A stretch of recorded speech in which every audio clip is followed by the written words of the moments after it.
Well, happy Sunday, everybody. It's football playoff weekend, and right now it's halftime at the Seattle-Washington game, so I wanted to record this tutorial for you.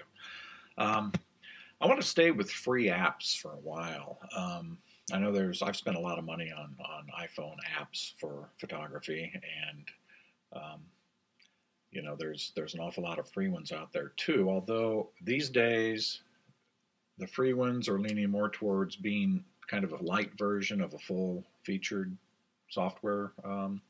So there are usually a lot of in-app purchases that can happen that can run the bill up. So, but here's one that's free. It's called Photo Wizard. Photo Wizard for iPhone. There's also an HD version, and there's also a paid version which does everything, and I love it. This is again one of my real go-to apps when I have something fun I want to do with a photo. So let me show you what this one's all about.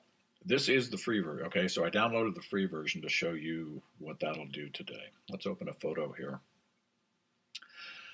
This is a panoramic that I took in Nordstrom the other day. I was in to exchange something with my daughter after Christmas, and they had this nice two paintings of these race cars on the wall. So I took the pano feature of my iPhone and, did the thing, and that number. That's why it's a little bit distorted, but that's kind of a cool look, right? So here we are in Photo Wizard HD, and the feature I really like about this, or the one that I've actually come to use a lot, is masking. Now, don't let that term freak you out. Let me show you how easy it is. Over here in the bottom right is mask. We open that,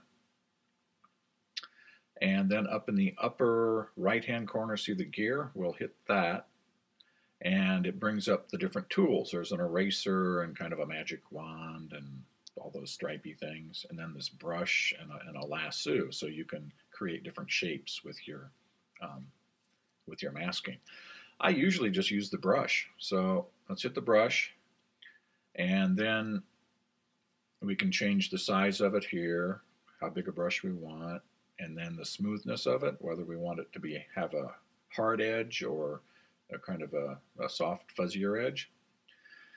And then we just simply put our finger on here and paint the areas I want to mask. And right now what I want to mask are the paintings. And then that'll allow me to do other stuff with the rest of the photo. So what the mask does, it protects the area that you mask from being affected by anything else you might do in the program. So I've masked out these pictures, and they should not be affected, or they should not be affected too badly by other things that I might do.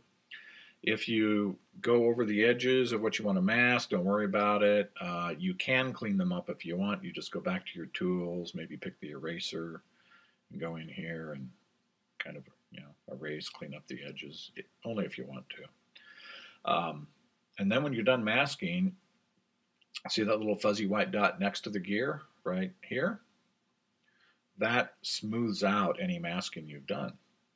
Kind of makes things all blend together so that it's not so harsh and abrupt. So let's do that. Let's just blur it about halfway. Okay?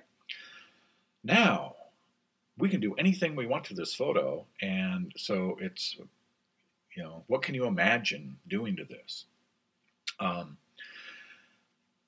If you go, okay, so along the bottom here, there are different sets. There's the filters, effects, and tools, along with your mask. Let's choose the filters. And a lot of the filters are things you can do with other software like Snapseed, exposure and contrast, hue saturation, all this sort of stuff. And there are other things that Snapseed doesn't do, like this Gaussian blur, motion blur, radial blur, and there are just a lot of things here. Pseudo HDR, and noise reduction, which is really nice. So, just for fun, why don't let me just show you what's possible here. So let's go to exposure. Now, remember the pictures, which I mask, won't be affected by what I do. So if I want to, say, darken everything around the photos, bring the exposure down, see, that's sort of darkening things and making them stand out a little bit more. You can add more contrast if you want. Okay, so that is one option. You can reduce exposure if you want to reduce more and make it really dark. You can do that. I mean, that's like overdoing it, but I'm just showing you here what's possible. So I went back to the home button. The mask is still in place. Let me try something else. Oh, this is one I really like. This filter, motion blur. I like motion blur. It goes either horizontal or vertical, and here's the horizontal blur, and it just sort of makes everything go horizontal, and there it's so blurred out that the pictures aren't, but everything else in the photo was. So that's what the horizontal blur will do. Now I want to go back and do the vertical blur. I took off the horizontal. Let's do the vertical, and see now the railing there, those uprights, they're staying fairly clear. So that's kind of a cool effect. So now you can kind of see the railing there, and a little motion blur going on. The pictures are not affected. So that's kind of cool. I think I'll save that. So the way you save that is you hit the little check mark in the upper right hand corner. Easy. So you can do other effects. The pictures are still masked.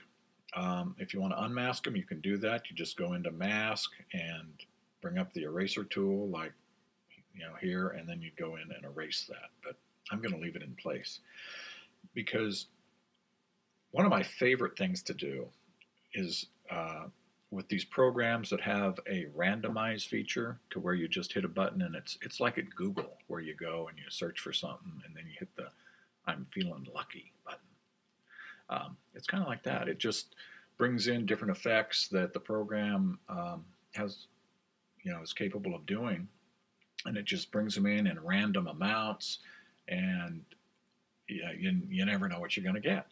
It's like the Forrest Gump app.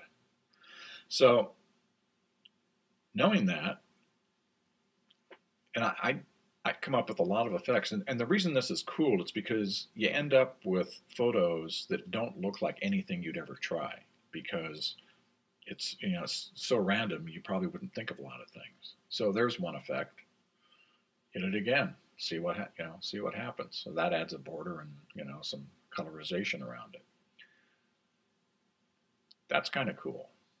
So I mean, that's cool. It does lots of stuff that you would just never ever come up with yourself. And so you can have a photo that's like, wow, your friends and family are looking at this and, oh, how did you do that? Okay, I kind of like that. Okay, so we'll take that. Oh, okay, so in the free version, it lets you do the work, but it doesn't let you save it. You see up in the upper right-hand corner where you normally have a check mark? There's a shopping cart. You know what that means. Well, the app costs $1.99, and sometimes they have it on sale half price at 99 cents. For $2, I'd get it. So I can't save this, sorry to say, because I'm doing it on the free version. Had I done this on my paid version, we could save it and everything would be good. So just to show you though what you can do. So I wonder what we can do with this. Does the motion blur take effect, I wonder? Yes, they let me save the motion blur, so that's cool. And then over here in tools, you can crop and add text to your photo if you want. Reduce red eye and gradient. So anyway, it looks like the filters in the free version are usable. The FX, the different effects. Let me see. Let's just choose one, light bokeh. It's going to add some stuff. Yeah, they want the shopping cart on that one too. So So the filters look like they're free on the free version. If you want the other stuff, the effects, you're going to have to pay for it. $1.99 in the App Store. So let me go ahead and we'll save this, that one there, and that's actually quite a nice change over what we started with. So that's it, Photo Wizard HD. Tomorrow, I think we're going to talk about a camera replacement app, because the camera in your iPhone is limited. It does a really good job, but we can do better jobs with a replacement camera. There are a lot of free ones out there. There are a lot that you pay for, but we'll go over one or two of those tomorrow. So this is Captain Photo at essenceinphotography.com with today has been day 6 of my iphoneography tutorial series. See you tomorrow.